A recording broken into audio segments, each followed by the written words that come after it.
তোমরা কি বাল দেবতার পূজা করো? সর্বোত্তম স্রষ্টাকে পরিত্যাগ করো। কুরআন 37।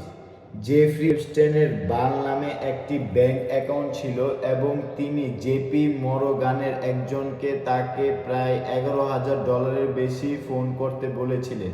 শিশু বলিদান হলো বাল উপাসকদের একটি রীতি, সাধারণত পুড়িয়ে মারার মাধ্যমে, যেমনটি ইসরায়েলে গাজায় করা হয়েছিল।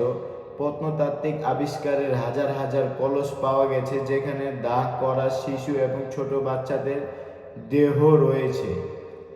এখন আমাদের কাছে এপস্টেইনের চক্রের হত্যা, এমনকি শিশুদের খাওয়ার প্রমাণও রয়েছে, যেটি সারা বিশ্বে খুবই ভাইরাল হয়েছে। যে তারা তাদের বাল উপাসকরা যে অপকর্মে লিপ্ত হয়েছে সেটি সারা বিশ্বে ভাইরাল হয়ে গিয়েছে সামাজিক যোগাযোগ মাধ্যমে।